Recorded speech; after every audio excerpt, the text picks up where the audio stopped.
Hello everyone, and don't say his name 3 times, otherwise he might appear with his special edition sticker. This is Beetlejuice number 1010 from the Beetlejuice Pop Movies line. This is the New York Comic Con exclusive, of course, because it's an Australian release, like this version is. It's a Funko exclusive 2024 convention. Glow-in-the-dark pop with his book, Handbook for the Recently Deceased. You've got a whole new pose and a whole new look to him. Then you've got the repeated ones from before with the wedding and Adam and Barbara. All very nice. I've got a few of them just over there and other videos linked in the description and the playlist at the end. There's your side and your top and your bottom. And let's take a look at him and his glow-in-the-dark effect.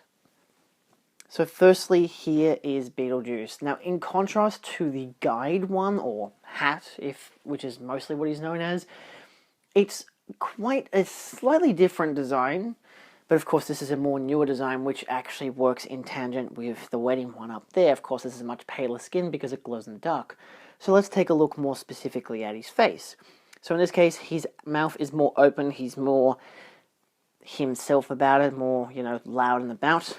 Minor missteps of paint job around the eyes and the eyebrows, but at the same time it still divots in with the eyes and the teeth all nicely cluttered together, which is nicely done. The paint job all around is very good.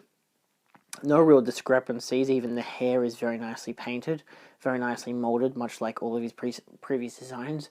Has enough of a different flick, because this is obviously more up in the air flick, whereas his wedding one is more patted down, because he's obviously trying to look more presentable for a wedding.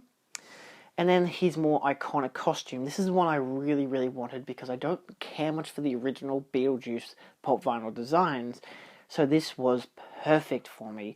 Of course, you've got his black and white striped suit. Does have some buttons down the front of the tie. Overall, not a terrible paint job as well. Like, the hands even have little fingernails. It's all very nicely detailed. The handbook is pretty much identical to the one that Lydia has, except this one is closed instead of opened. He has a ring as well. And yeah, as an overall, it's a very nicely done pop. His boots are nicely dense, not anything shiny or reflective to detract from the rest of the pop, but matches with the rest of the black. And even, dare I say it, when he glows in the dark, because of course his hands and his head do, it actually reflects quite nicely off of the white. So let's take a look at what that looks like now. So most of the Beetlejuice ones glow in the dark really quite effectively. As you can see right there, he is glowing like there's no tomorrow. The same thing can be said for the Beetlejuice of the hat. Pretty much both of them that glow in the dark glow very beautifully. Like, it even reflects quite nicely off my hand. It's a bit brighter on the camera, I'd say, but obviously if it was a darker room, because of course those blinds behind the Beetlejuice don't exactly block out all of the light. But that being said, he looks really creepy and very nice. Very spooky for the Halloween season, and wholeheartedly worth collecting.